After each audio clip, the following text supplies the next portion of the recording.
Welcome to our first spring workshop titled, What is Your Money Personality Type? I'm Dr. Susan Madsen. I'm the founding director of the Utah Women in Leadership Project, and I'm also the Karen Haight Huntsman Endowed Professor of Leadership in the John M. Huntsman School of Business at Utah State University. I'm the host of the workshop today. This event furthers the mission of the Utah Women in Leadership Project, which is to strengthen the impact of Utah girls and women. We serve Utah and its residents by, first, producing relevant, trustworthy, and applicable research. Second, creating and gathering valuable resources. And third, convening trainings and events that inform, inspire, and ignite growth and change for all Utahns. So welcome today. Our sponsors for this event are the John M. Huntsman School of Business, the Utah Education Network, Utah Money Moms, Utah Financial Empowerment Coalition, My 529. Those are all of our sponsors, and thank you to them for making this event possible. So I'd like to introduce Amanda H. Christensen. So she's our workshop facilitator and presenter today, and she's an accredited financial counselor and USU Extension Associate Professor, specializing in personal finance outreach education. Amanda is the editor of the Utah Money Moms blog and social media platforms, and the co-author of the Power Pay Money Mastery online course. She regularly contributes finance content to KSL's Studio 5 television show and Utah Public Radio. In her 11 years with USU Extension, she has authored numerous national award-winning materials and resources for teaching personal finance, and was the recipient of the 2020 USU Extension Innovator Award. So there will be time, there may be a few minutes at the end for some questions, but I'll be watching questions as Amanda moves forward. She'll be watching the chat and some different things, and we'll integrate those as we can into this discussion today. Amanda, thanks so much for joining us today. Take it away. Thank you, dear. Thanks for that kind introduction. I am thrilled to be with all of you today. I'm thrilled to be invited because money is my all-time favorite topic to talk about, and I hope that I can share some of that excitement with you all today. So in the comments, some of you have done this already. I'd love to know where you're tuning in from. If you're in Utah, tell us where in Utah. If you're from outside of Utah, tell us what state you're joining from today. I would love that. We're going to be interacting today as much as we can via Zoom webinar in the comments, and we've got some poll questions as well. So have that comment box, that chat open so that you can interact with us if you'd like. I see lots of Utah, welcome. And I saw California. Hello from London. Well, my goodness, hello. Hello from Hawaii, aloha, I should say, from Hawaii, right? Wow, so many joining in from all over. Ontario, Canada, Kent, UK, Tennessee, Linden, Salt Lake City, all over. Thanks everybody for responding to that. It's always nice to see where you're joining in from.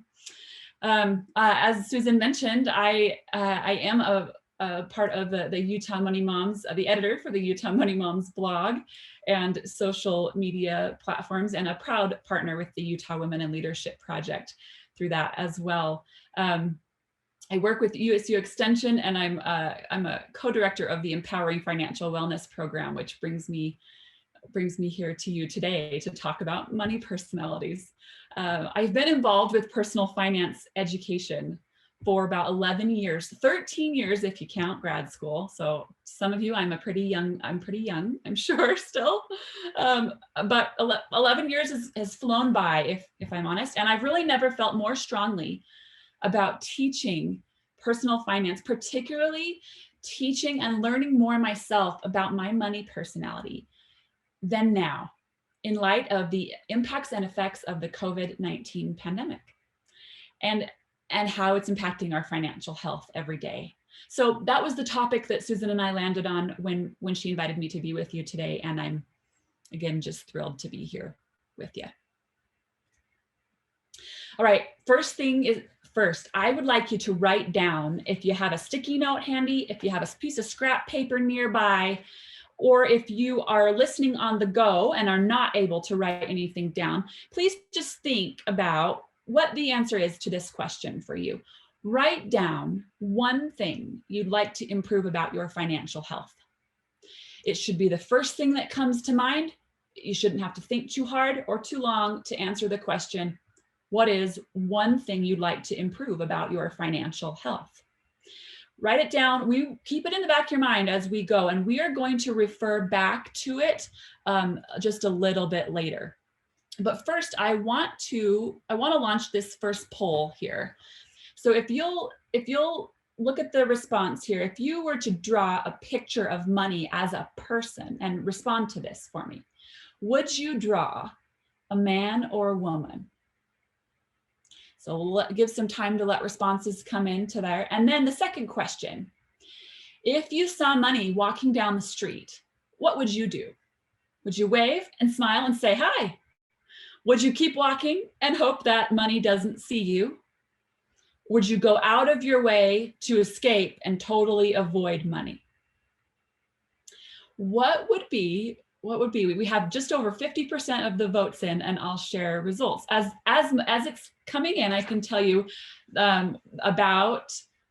it's changing, but about 60% see money as a man, about 40% see money as a woman. The majority, 81%, would wave, smile, and say hi if they saw money walking down the street. A small percent, only about 3% of the group, would go out of their way to escape and totally avoid money. And then about 20% keep walking and hope money doesn't see you.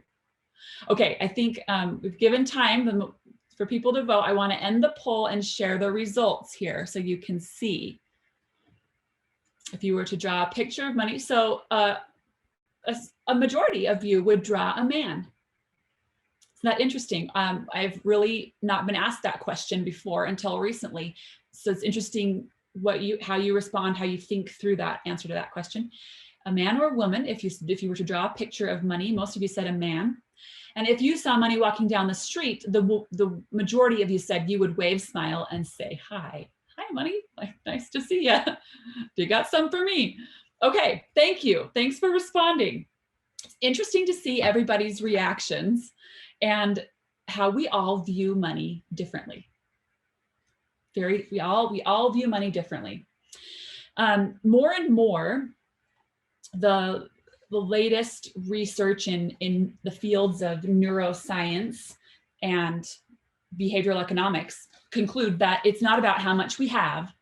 It is about our money habits and attitudes relating to money that provide keys to financial success and life success. So that's pretty interesting if you consider why it's common sense. Why is common sense then just not so common when it comes to managing your money?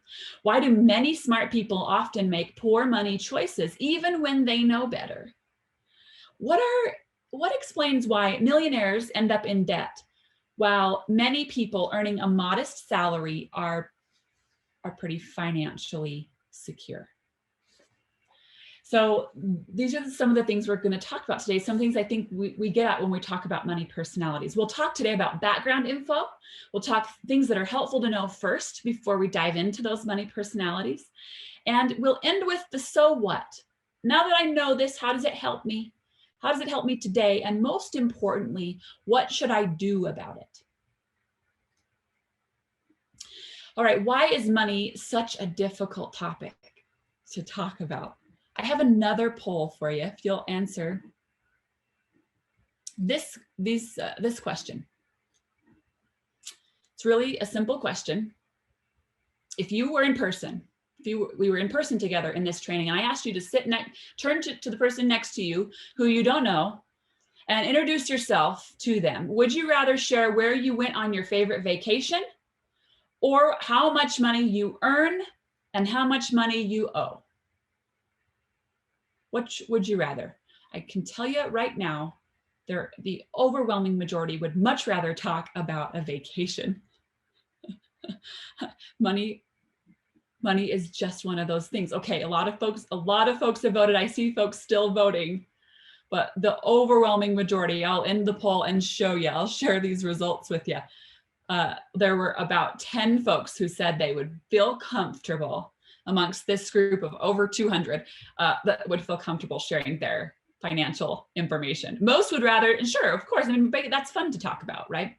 Most would rather share their vacation information rather than talk about the ins and outs of money. So if we were to interact, if you want to pop a comment there in the chat box, tell me why you think money is such a difficult topic to talk about. What is it that makes it sort of like we just don't go there? It's not something we talk about on the regular. I see lots coming in. This is great. People feel judged, fear of judgment and comparison, shame and guilt tied to money. I don't have much, so why would I talk about it, right? You being humiliated in the past, so it's not something that you want to talk about now. You came from a place of poverty, so that's a tender subject, isn't it? It's either embarrassing or boasting if you're doing well to talk about it, insecure about talking about money. It's negative comparisons that we make when we end up talking. This is fabulous. The chat, you guys just exploding the chat with your comments here about why money is such a difficult topic to talk about.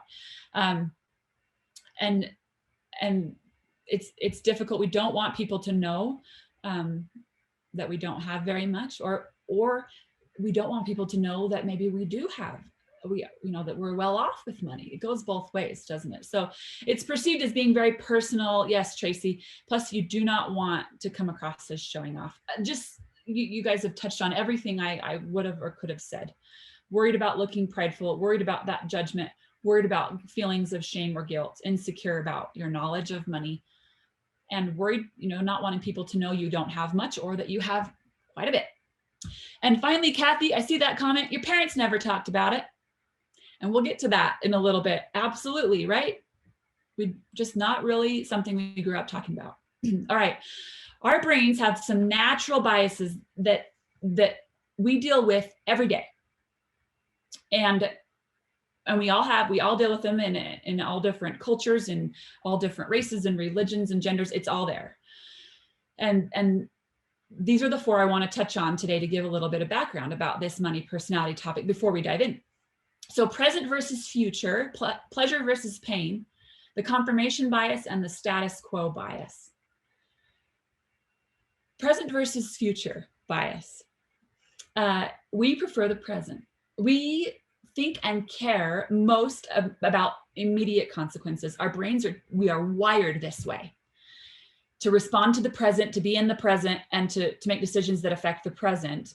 To prioritize those above decisions that affect the future. If we're in debt today, and it's hard to see a light at the end of the tunnel. It's hard to think about saving for the future when we're in debt today. Okay, that's one bias that we deal with. We're really just skimming the surface on these, not at all giving justice to. We could spend a whole presentation talking about any one of these, but we've got to get the juices flowing and just skim the surface here. Pleasure versus pain is another bias. We're wired to choose pleasure over pain whenever given the opportunity. So we would choose that any day. Eating the donut today, even though we are on the diet or trying to lose weight. And that's a goal that we care about, but we're going to eat the donut. It's the pleasure versus pain moment in the moment, right? That chemical reaction that happens in the brain that reinforces pleasure, always. Spending now rather than sacrificing for the future. Okay, the confirmation bias then plays into these money personalities. The confirmation bias meaning we're looking for evidence to prove what we believe or what we want to believe. And we're going to look for that to be validated in that choice. So we look for things to reinforce or confirm that bias. We ignore, or we really don't listen to or give a lot of thought to things that don't support our thoughts.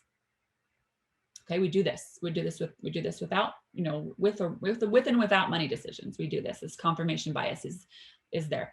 The final one, the status quo bias.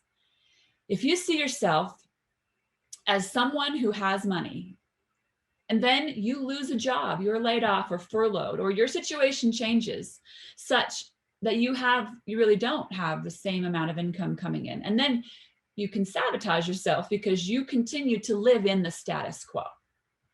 You continue to be, to live up to that bias or to be in that space. You could identify as poor and not good with money and get a job and be really on a path to financial wellness, but still sabotage your financial progress because of this status quo bias. So it's interesting what we're used to. We're not all bad with money and amen and done and signed and we're done. Well, no, that's not the case. We are not all bad with money. But if you relate to this, you're not alone. This is everyone's struggle. Our brains are a bit hardwired to sabotage us when it comes to being smart about money for these reasons. So these are the things we have to dive into and embrace before we can figure out how best to use our money personalities for our benefit, right? Here's another bit of background information. Money assumptions. We make money assumptions every day. We make assumptions on all things every day, but money assumptions in particular. We assume things are or are not a certain way based on what we observe and assume about people's money circumstance. So in the comments, will you tell me, not knowing any background, what assumptions can you make about the house on the left? What assumptions do you make about the house? What assumptions do you make possibly about the people living in that home? And I know this is one of those things we actually are trying not to do, right? We try not to make assumptions. This is not something that we want to train our brains to do. But for the sake of this exercise, we're going to dive in. What are the assumptions we make? It's a starter home, I see, rather simple. Maybe a lower income family that lives there, right? Maybe they make little. Maybe it's a frugal person who lives there, I'm seeing. Warm and inviting. I love that. It does look very warm and inviting. I love that. Well kept. It is well kept, isn't it? A pretty well groomed lawn, front yard there, an entryway. Okay, now tell me the assumptions you might make about, I'm not getting everyone's comments. They're coming in so fast. I appreciate your participation. And they're great comments, so keep them coming in. Give me the assumptions you might make about the house or the people that might live in the home on the right. It's not reality, ostentatious. They're super tanned and they're good swimmers. Yes, possibly. I don't know. We're assuming, right? We're all assuming a fast-paced lifestyle, rich with debt. Okay, so we're getting there. Wealthy people deeply in debt, possibly. It's a second home. That's a lot to clean, Laura says. I got you, girl. Yep, that does look like a lot to clean. Elaborate, but feels cold and not as inviting. Okay, interesting. The assumptions that you make just from no background information, just looking at these photos, isn't it? So if I were to tell you that that home on the left was owned outright, and the people who lived in that home were everyday millionaires, and the people living in the house on the right did not own it, were renting, and had credit card debt up to their ears. It's just one of those things we might be a little surprised about, but maybe then not really when we think about money assumptions and then reality sometimes, right? So this is another one we have to, you would believe that. You say, Robbie, yeah, I would believe that too. Others might be shocked, like, well, that's very surprising. These all play into these money assumptions. Okay, so speaking of money assumptions, one thing we assume, and across the board with everyone, is that if we just had more money, that we'd be happier. If we just had more, we would be happier, and that would solve all the problems. But let me tell you this, in the comments again, here's a question that maybe you've never been asked before. Why would you be upset to inherit $1 million? Taxes. Everyone would want some from you. Taxes. Yes, I see taxes for sure. Taxes and paperwork, suddenly feeling responsible. I would not be. That's a fair response too. I might spend it too quickly. I would not be upset to inherit that money. Okay, well, would someone have passed away and that's why I have it? That's not fun. I love these responses. Typically, these are the responses we get. We don't want the responsibility. Now, again, we're thinking outside the box here. You may not be upset to inherit $1 million, but we're trying to think kind of outside the box about this concept. People think just more money is going to solve all the problems, but there are people who would be nervous about or hesitant to inherit $1 million. And these reasons, it's over my limit. You're saying you might make a mistake and spend it poorly. It changes your perception of money. The pressure to be good with money, the expectations that come from your family members. These are great answers. All true. May be reasons why you'd be possibly upset to inherit money of that amount. Okay, so this is all coming together here. Money history is our last bit of background information, our last bit that we've got to touch on before we can move forward and into these money personalities. If I asked you, how many of you talked about money in the home where you were raised? Half would probably say, yes, we talked about it, and half not at all. That's typically the response we get. But of the half that say, yes, we talked about money growing up, most of that group would say it wasn't positive.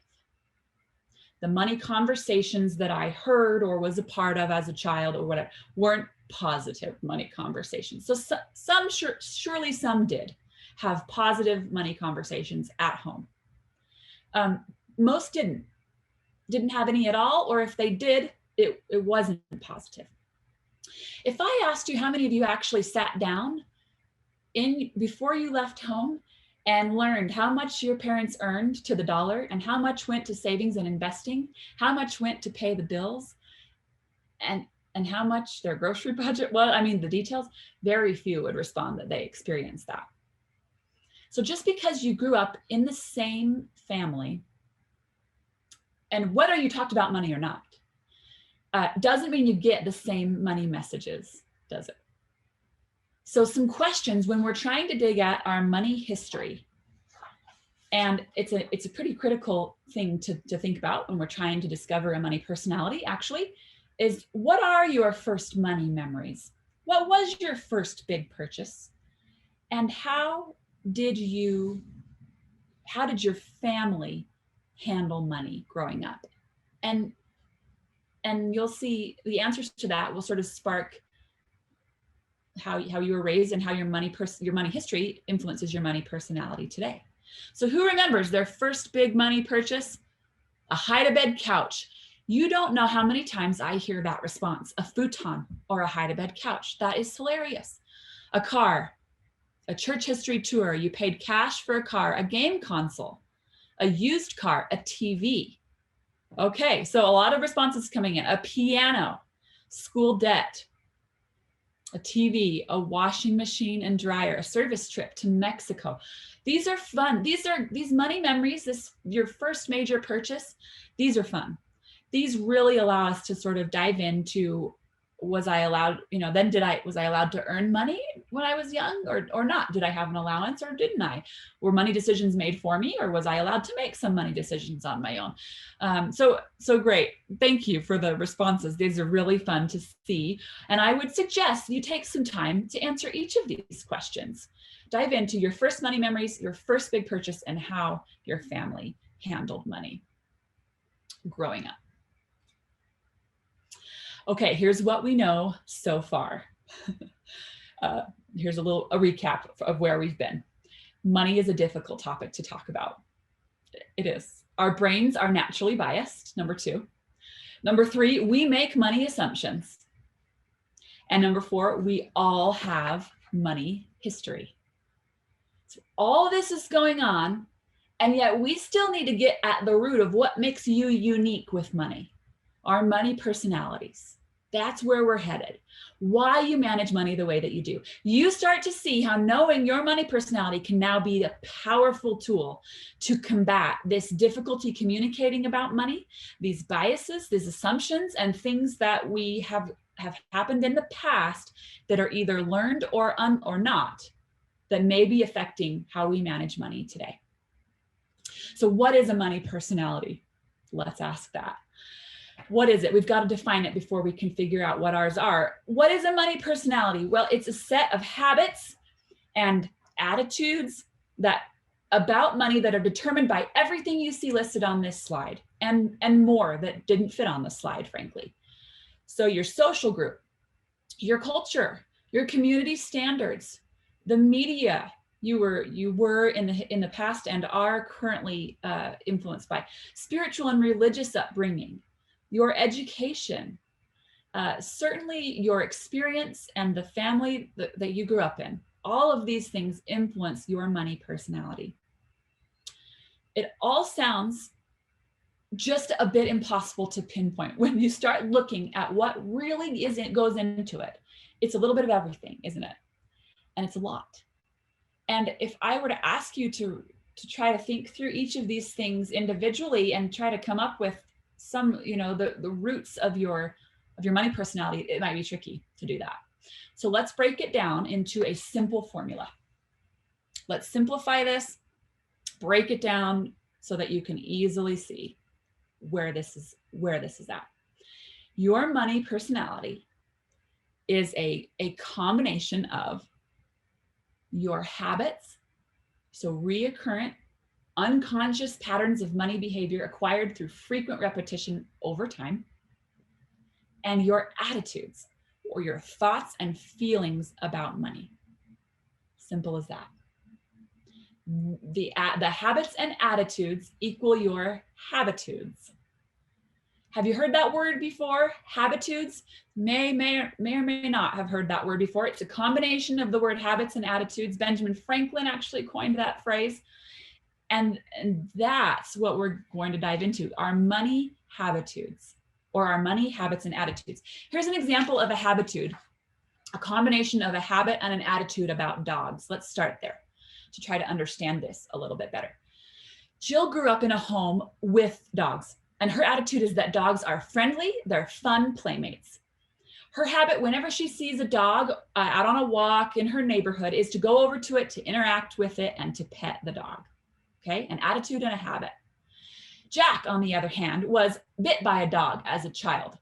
So you can imagine this creates an attitude that dogs are unsafe and possibly unpredictable. So his habit is to cross the street and avoid coming into contact with the dog.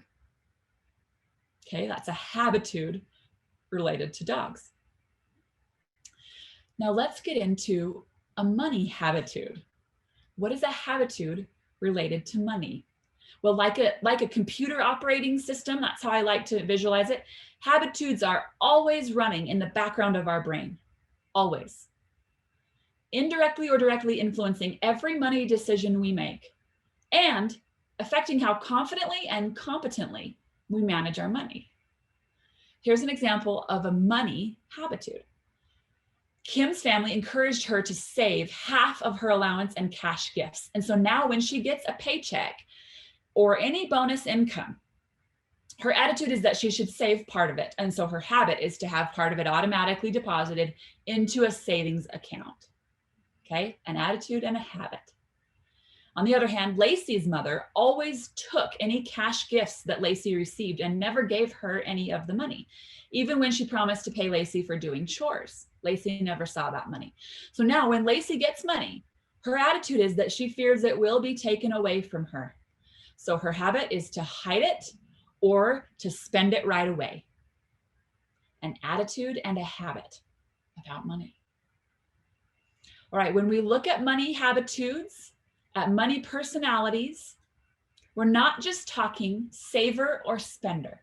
Thank heavens. There is more to it than that. There's not at all a perfect combination of habitudes or any one that's better than another. And we'll get into that. This research was done by a friend of mine, Sybil Solomon, who's a highly educated and connected speaker on the psychology of money and an executive coach. She used financial, psychological, behavioral, and economic related research literature to determine these 6 categories or 6 money habitudes that you see on the slide in front of you. Again, we're beyond saver and spender.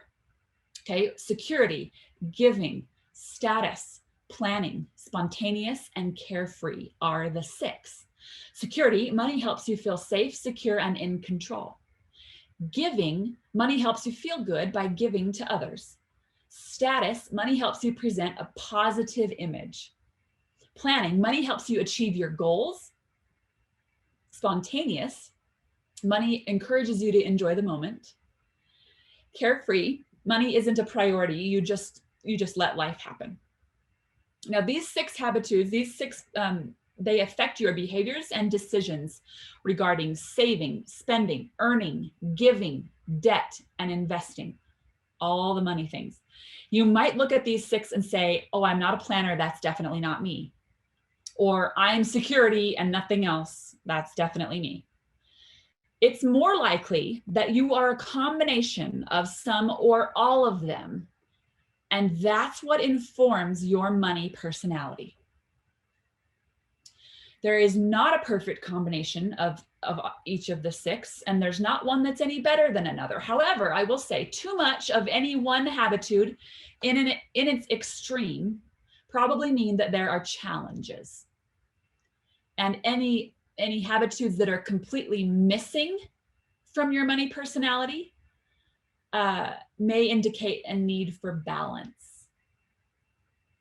So let's dive into each of the 6. And as I do, I'd encourage you to write. If there's something close by that you can write, thoughts that come to mind about habitudes you relate to, or experiences that you've had that sound similar to this habitude as I'm describing them, okay? So get your feel for where you might fall with each of these habitudes. Let's talk security. Money helps you feel safe and secure. Advantages to this habitude. You might have a budget, financial goals, savings. You might be shopping wisely for value items. You save now to have more choices later. You're disciplined to make choices that delay gratification. You can get to your money in case of an emergency. Challenges with this habitude. In its extreme, or if it's not at all something that you relate to. You might sacrifice enjoyable activities or relationships because of the cost.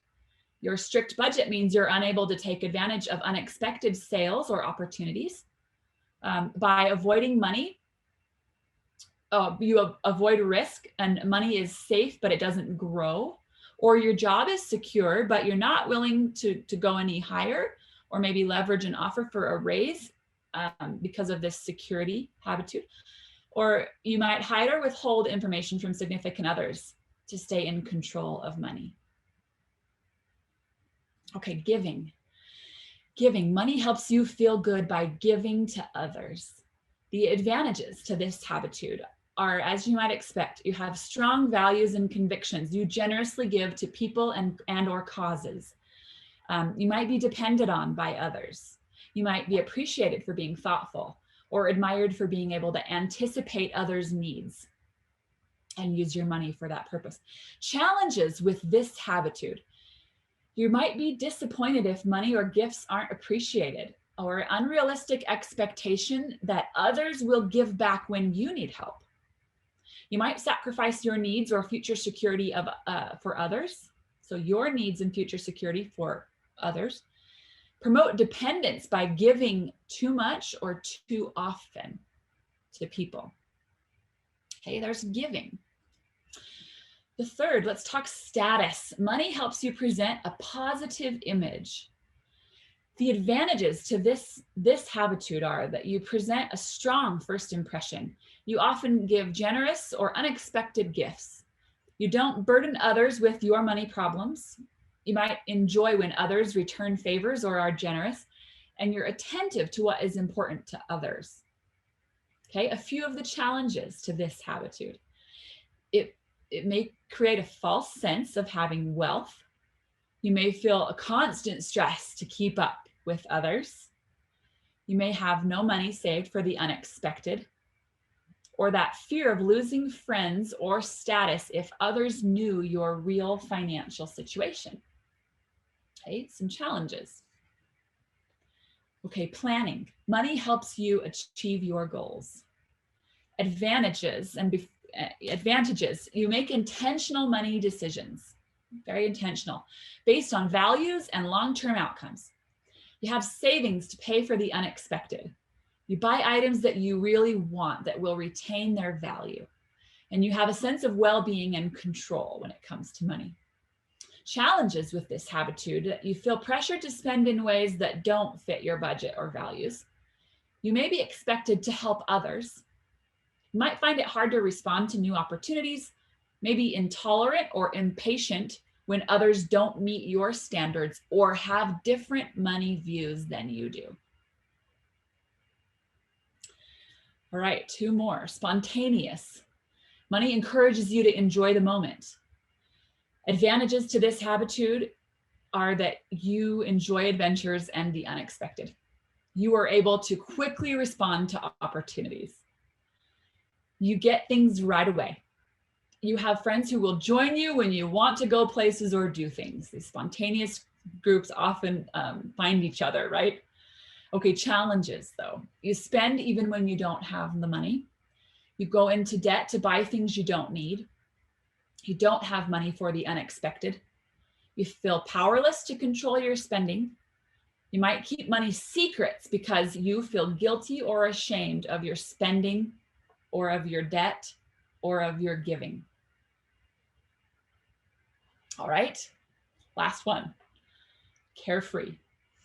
Money just isn't a priority and you let life happen. Carefree. Advantages.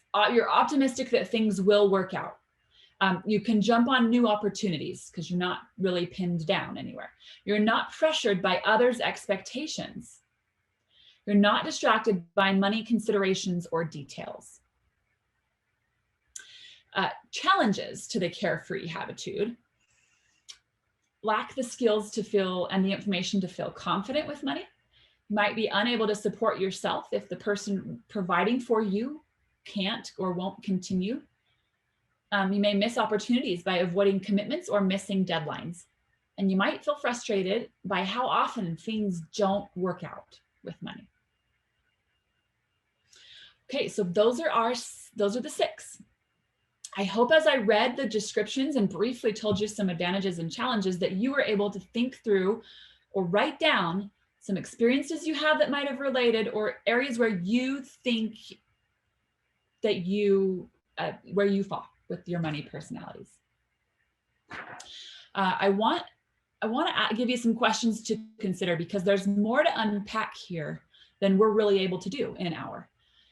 So questions then to consider about these 6 habitudes. As we've gone through each one, you can probably start to identify some that you relate to more than others. And this is a poll that let me launch our 3rd poll here. I want to ask a question.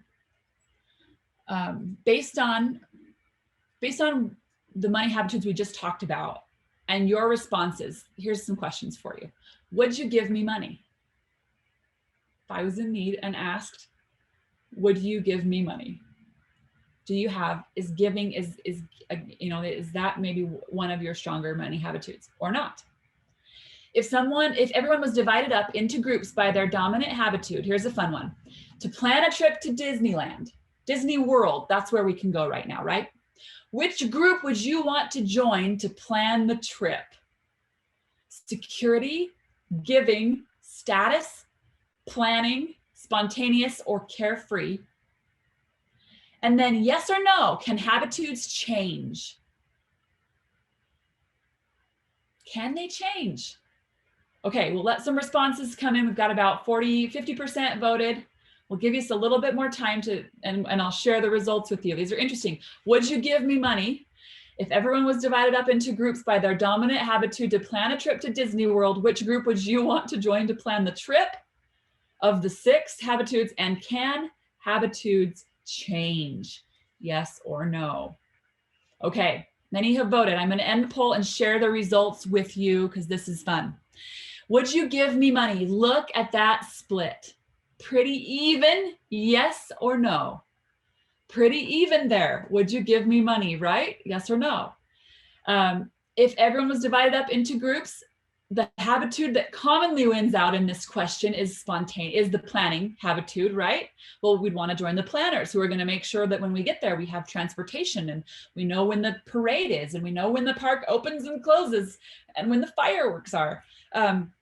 Also fun to think through why you might join the spontaneous group to plan this trip, because vacation's a time to be spontaneous, because we don't want to be tied down to a plan.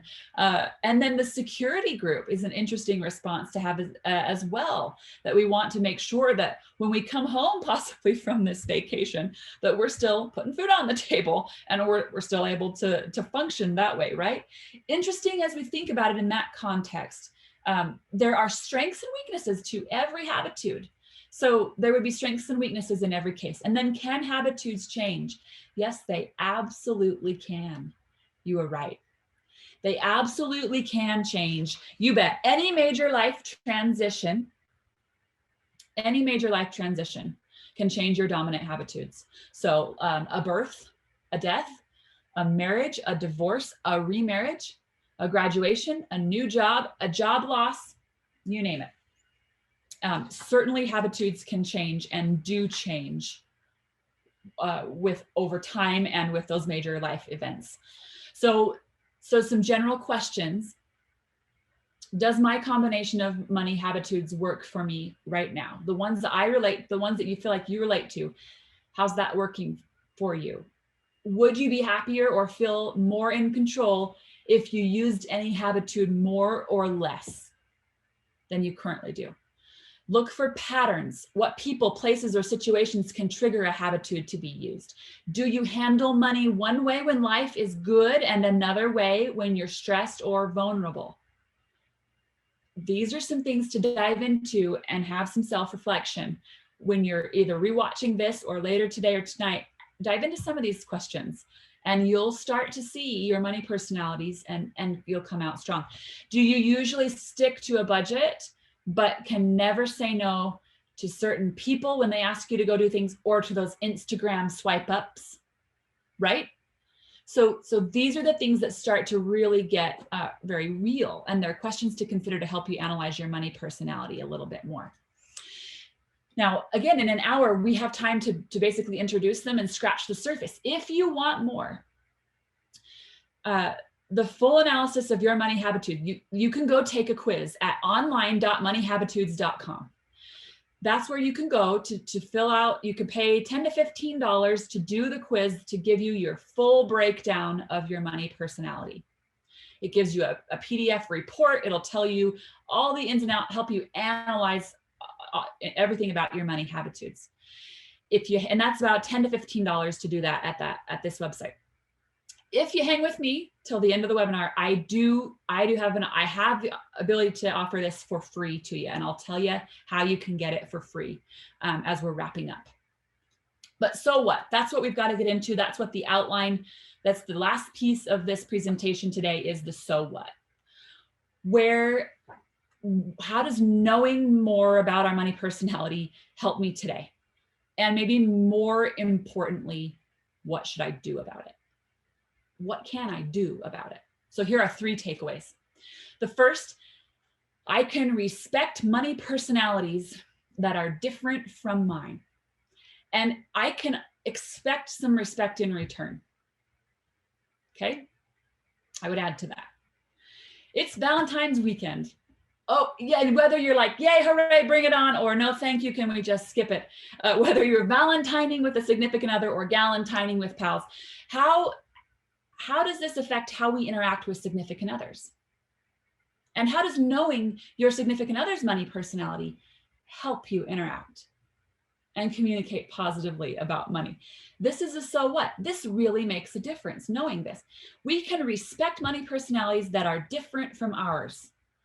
Whether that's a significant other or a coworker or a business partner or a friend or a teenage daughter, or a parent whose money you're helping manage in their old age, anyone. We would hope for that same respect in return. We can understand that culture, race, religion, and personal money histories are different for everyone. There is just so much more going on than those assumptions and biases that we talked about at the beginning. So we can respect money personalities that are different from ours. There's our first takeaway. Our second, I can combat financial peer pressure. You have the tools to do that. Wrapped up in your money personality, in the strengths that are there, you have the tools. If I know, and I do, I have a strong spontaneous money habitude. The financial educator, I do. I have a strong spontaneous money habitude. I plan to allocate specific amount of money every month for spontaneous spending. I plan for that spontaneity. I plan for it, and it keeps me from blowing my budget while still allowing me some spending flexibility. That fun money or that girls' night out money. If you knew you had a strong security money habitude, such that you feel panicked, physically panicked when your savings account dips below a certain number. Anybody relate to that? You can set up an automatic payment into your savings account each month to combat that and to see, okay, I'm okay. I have money going in there every month. Now, what are the other things I need to focus on to be financially healthy as well? Right? So you can combat the peer pressure that would tell you, don't save, nobody saves, or use that money for something else. You have the tools, and your money personality helps you navigate how to put that to work for you. Allows you to have fun in the moment, really without losing sight of financial security for the future, which is all we want, really. Have fun, be able to be in the moment and have security in the future. Okay, the third item. I am in control of me. Notice that doesn't say I'm in control of my spouse. I'm in control of my sibling or my child or my parent or anybody else. I am in control of me. So I asked you to write down at the beginning one thing you'd like to improve about your financial health when we got started. And as you consider your 6 money habitudes and where you fall, where you're starting to relate to those, which might be able to help you with that thing that you wrote down that you want to improve about your financial health. I would challenge you to take a step today towards that thing that you wrote down and rely on that money personality that's going to help you. And if it's a money person, if you feel like you have money personalities that are not helping you, remember that there are things you can do to sort of be well-rounded with your money. There are things you can do, things you can put in place so that those strong money personalities don't derail you. Okay. And remember, we can be happy or unhappy at any income level. So while making more money is certainly on the table, it is not actually always the answer. It is not always all about the money. Okay, 3 takeaways in summary, and now and what I want you to do about what we've learned today together in our time. We've learned about the background, what goes into what sort of influences our money personalities, what a money personality is, what a money habitude is, all 6 of them, and how they play into your everyday. And we've talked about some of the so what's, the 3 takeaways maybe from learning and knowing your money personality. How does that help us? So now what? And what might we do about it? And I'll share this last thought. A research article titled "The Association Between Consumer Debt and the Likelihood of Divorce" states that longitudinal data from the National Survey of Families and Households, over 4,500 couples responded, indicated that consumer debt was positively associated with divorce. So the amount of consumer debt rises, the likelihood for divorce also rises. Further findings suggest that when families take steps to secure their financial stability, they may also be taking steps to secure their relationship stability. Similar research from the Consumer Financial Protection Bureau confirms that there's a set of behaviors that are, in fact, more common for people with sound financial wellness. So there are things we can do to improve financial wellness, which then suggests that efforts that you make as women to support sound money management, planning, a habit of savings, a commitment to pay down debt, can lead you to improved financial outcomes and ultimately improved relationships with people that matter most to you. This is why it matters. This is why we as women are the game changers in this topic area. So I invite each of you to continue down the path to financial wellness. I mentioned earlier that there was a way to do the Money Habitudes quiz, that online quiz, to find out your complete profile and get that PDF about how to interpret your results. And here's how you can do that. You can go to www.powerpay.org, and and get signed up for the Power Pay Money Master online course. If you're a Utah resident, we have a fee waiver available. So click the button to apply for a fee waiver at that website and fill out that information. We will send you a code to take this course for free. There's an entire module dedicated to money personalities in this course, as well as access to this Money Habitudes quiz for free. If you're not a Utah resident, we still love you and we want you. And if you'll go and fill out that fee waiver form and mention that you attended this webinar, we'll get you a $10 discount off the $40 course. Okay, so it's still a very affordable course. We don't want to miss out on all of you Utah people. We love you. We love you too. So that's my call to action for each of you, is to continue down this course, to sign up and to continue down the path of financial wellness. Sign up for the course, get that Money Habitudes quiz done for free through that avenue if you choose. You can always also go to online.moneyhabitudes.com to do it that way as well. Either would work, but we'd sure love to have you in the course. If you want to know, we would also invite you to reach out. If you think you might have a group of folks interested in a financial presentation like this one, or you'd like to have more financial resources like this, come see us at finance.usu.edu/EFW. Stands for Empowering Financial Wellness. We'd love to have you there as well. We have a team of passionate, really knowledgeable educators that love to talk money. So we'd love to teach you, or we'd love to come teach a class for you. If you had somebody like that, that would be great.